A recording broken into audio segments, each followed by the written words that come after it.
Grand Rising. I'm getting ready for work. This is probably going to be a very short share.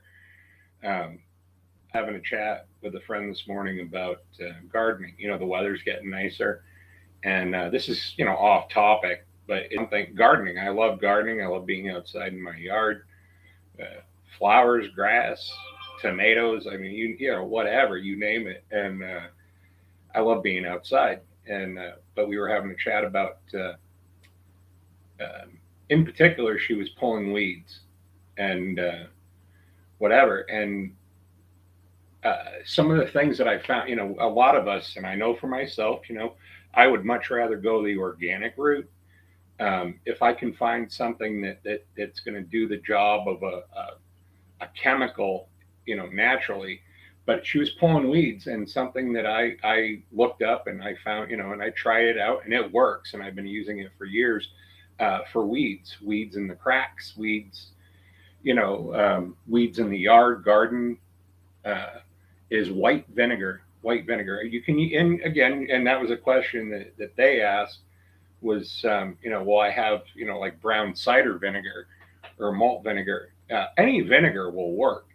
But what I found is that the plain white vinegar has the highest pH. It's like, for lack, it's the strongest one you can get, and you can even get one. Um, you can even get a vinegar like at a hardware store that is super high pH, and they use it for commercial cleaning. But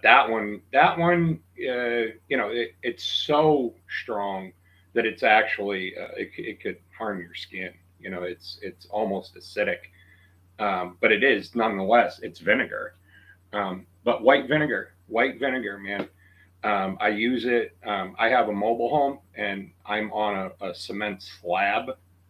Um, but to prevent roots or weeds or overgrowth around the foundation or slab of my house, I got myself a cheap sprayer. I mean, you could use something that might, a glass cleaner, rinse it out. A spray bottle, use that and put it on stream, use that. But I will, be somewhat careful with how you spray because I can't speak for anybody else, but I know that as people walk their dogs, and the pH in dog urine is very potent, oftentimes, or cat urine or whatever, and it'll scorch your grass just like vinegar. So when you're spraying a weed, go right, like the sprayer or the nozzle, or pouring it, you go right, find the root ball where the weed is growing out of, and spray it right on there, and don't be afraid, you know be generous. And what it'll do is it not only will kill what has grown, but it changes the pH in the root. um, so it'll prevent it from growing back that season. I've used it around my house, in my car park or driveway, um, sidewalks. It's okay for cement. It's okay for asphalt. I've never seen it damage anything, um, but that's one of them. So for weeds, try white vinegar or any vinegar. I'm not I'm not so sure I'd use like salad dressing vinegar, or something out of your refrigerator. But for those annoying roots and stuff like that. Um, there's also with bugs, gardening and bugs, pests. With the nicer weather, you've got flies and spiders and this and that and ants, cockroaches, possibly depending on your region. Um, I've also done that where to prevent ants from getting in the house. Primarily for me, it's ants. I don't want ants in my house, and they tend to be pretty pervasive around here. And there's a product called, and you can go to any gardening store. Any gardening store should have this. It's diatomaceous earth. It's called diatomaceous earth, and I personally would recommend if you can lay your hands on it, the food grade diatomaceous earth. And what diatomaceous earth is, it's a fine white powder that's roughly, I would liken it almost to cornstarch or a super processed flour. That's like the consistency of it. And basically, what diatomaceous earth is crushed shells from, like, clams and mollusks and all sort. And basically, they grind this up to a fine white powdery substance, and it can be used. And when I say food grade, the way that we used to use it for in a food grade capacity was some of the restaurants that I worked in had friolators, and every night you would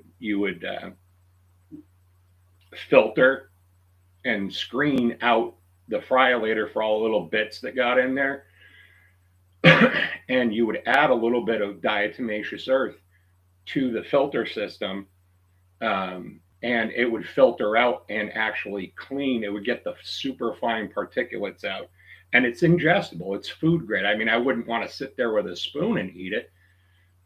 It's not along those lines, but so try. What are we putting around our house? What are we exposing ourselves to? In essence, it's crushed clamshells. Um, so it's not harmful to a human. The jury's out, like on a pet. Like if a pet was to walk right through it and lick their paws, it might make them very thirsty. And that goes to how it treats things like pests and insects and things of that nature. Anything with an exoskeleton, like a spider, an ant, a cockroach, a hard shell on the outside.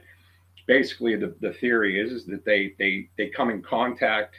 I form a perimeter. I dust this stuff around the perimeter of my house, and anything coming up from the ground that comes in contact with that, they get it on their exoskeleton, and it dehydrates and kills them. That's essentially how it works. Somebody brought up a good point in a recent conversation, though, and I have a suggestion, perhaps not a solution, but a suggestion. They had a concern about bees. Yeah, a bee has an exoskeleton, head, body, thorax. A hard outer shell. Will it kill a honeybee? Yeah, it will. However, you can just being mindful of where you're putting it. Don't put it in areas where a bee would typically land. A honeybee, is going to land on a flower. Don't dust your garden with this stuff. Go around the perimeter of a raised bed, or around the perimeter of an area that you're trying to protect from insects, because it will kill a bee, a honeybee. Um, I'm very what's the word I'm looking for is, as I've used it around, like I have raised garden beds. I want to keep the ants and the little critters out of my garden. That's my food. I mean, I'm happy to share, but hey, um, I have tomatoes. There's tomato worms and all sorts of beetles and things that would otherwise decimate your crop. Um, but I'm usually generally very, very careful about where I spread diatomaceous earth, because I don't, I want to protect my plants and my garden and my fruits and vegetables, but I don't want to damage the ecosystem. Um, so diatomaceous earth. The bag is usually, it's what is it? It's fairly light in weight, even though it's crushed. It's but I think a bag like, what would that be? Maybe a 2 pound bag of diatomaceous earth. I don't know, $10 American, and one of those bags easily will cover the perimeter of my home. Going around dusting the perimeter of my home uh, going around the perimeter of my raised bed gardens or areas that I want to protect. It's more than enough to do that, and it really does work. It does work. Um, and going back to raised bed gardens, um, a lot of us sometimes have very limited space, so a raised bed garden or a container garden is an option. But when you build a raised bed garden, just please be mindful. um, if you're going to be using that raised bed garden for edibles, for fruits and vegetables and things that you're going to consume, avoid pressure treated lumber. There's a very easy way. There's a very easy way to identify pressure treated lumber. I mean, it'll say right, it'll say PT pressure treated, um, and visually, where some lumber, pine and spruce and things of that nature, um, they appear whitish. Pressure treated wood has a darker appearance to it, and it might have like a green tint to it. There's and these are all very useful for certain applications, but I wouldn't use pressure treated for an area or for a project that um, where there was consumption involved, like a vegetable garden, because they basically they chop down the wood and they size it and whatever, and they run it through these giant baths of a chemical cocktail, and it seals it, waterproofs it, it prevents pests and infestation, um, a whole variety of chemicals, which many of them they're not safe.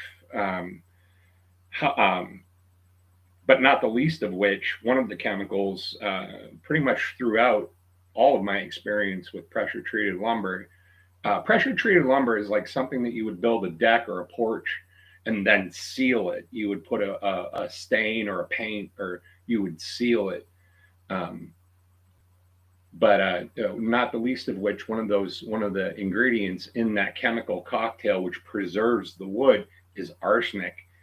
And arsenic is poison, and the reason that they use the arsenic is um, for pest control, so that let's just say carpenter ants won't eat your brand new $20,000 deck. So be mindful that if you're inclined to build a raised bed garden, use just standard pine, spruce, whatever is available to you in your region. You don't want things seeping into the soil, and pressure treated lumber. Those chemicals can seep into the soil. Um, what was the other thing? There was another thing too. That was here you go. If you want to build a garden box, and you have issues or you have concerns about pests, it's a considerably more expensive route to go. But cedar cedar is a natural repellent, cedar wood, but it tends to be very expensive. If you can afford cedar to build a garden box or whatever, that will keep the pests out. They can't stand it. Hence, that's why a lot of people put cedar shingles on their home. It keeps the pests out. What else was there? I mean, while we're talking about pests, um, I don't. I have particularly. I've never had an issue with mice in my home, but I know in the neighborhood, there's whatever. And generally speaking, if you're having a problem with mice, it means that they have located a food source within your home, and that's what they're going for. Um, so be mindful of areas that, one, where infiltration, where are they getting in? Um, but a thorough cleaning in nooks and crannies, crumbs and things like that. You take away the food source, they're less likely to come. However, and this is something I learned from my sister. She had purchased a new home, and she was like flipping homes at the time. And this one particular home that she purchased had a rather serious mouse problem. Every drawer and cabinet, it was like, oh, this place is going to need, serious scrubbing. Um, but it was through her research of how to clear the home of pests and rodents, um, and even some insects, I believe. There are sonic, I want to, like for instance, if you were to type in sonic pest control, there's these little things, and I don't know, they're maybe a little smaller than an egg, and you plug them in, and the way I've seen them sold, they're in sets of four.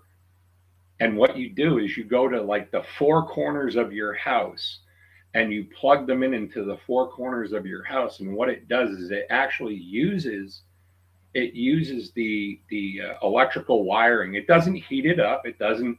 It's very safe, but it forms a perimeter through the electrical system in your home, where it actually kind of pulses out a gentle sonic wave that is like, how there's like a dog whistle, only a dog can hear it. Well, what it does is it it drives the mice crazy, and they evacuate, and it's quick.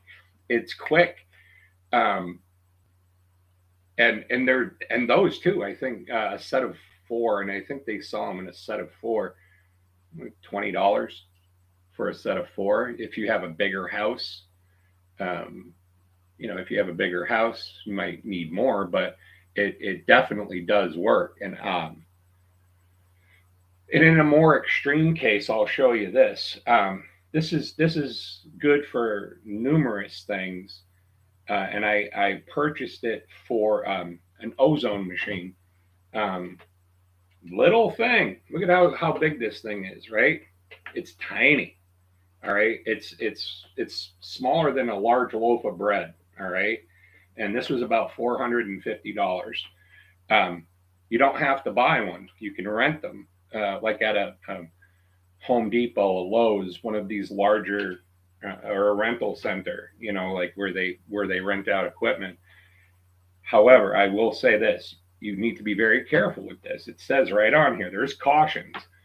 Like with any tool, like with any tool, and right at the top, caution: use in unoccupied spaces only. Okay. What this does is it transforms the oxygen, which is O2. Oxygen is O2. Um, and it transforms the oxygen into ozone, which is O3 or O1. It puts it off by one, but it makes the air unbreathable to any organic type, whether it's a plant, a pet, a human. And this sounds dangerous, but as long as and it has a timer on it. For instance, I smoke. I smoke. I smoke in my house. Um, and once a month,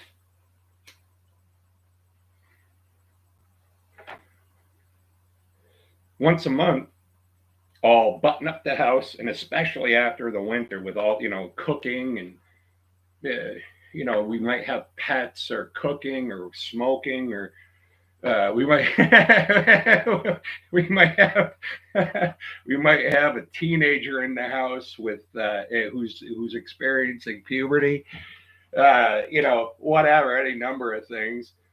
And your house might smell a little funky or whatever. This will kill any organic material. So you would need to remove, if you have pets, have the pets out of the house. House plants, get them out of the house. Anything organic, anything living in your house, um, odors, things of. I mean, it legit will kill them. I've put this in. I smoke, and I smoke in my car. I will put this in my car for an hour, and after an hour, new car smell. Boom, you're done. You're done. Um, and it's permanent. It's permanent until I light up a cigarette again. So anytime I feel like my home or my car is getting a little stinky, um, as parents, parents are, hockey, soccer parents, driving, they spill their chocolate milk or their milkshake or their chicken nuggets or whatever in the car seats. And, after a couple of months, you're like, what the hell is that smell in my car? Something like that. I mean, you have to remove the source, so you do your best to clean up whatever. But like, in particular, I'm thinking of milk. Milk is one of the worst.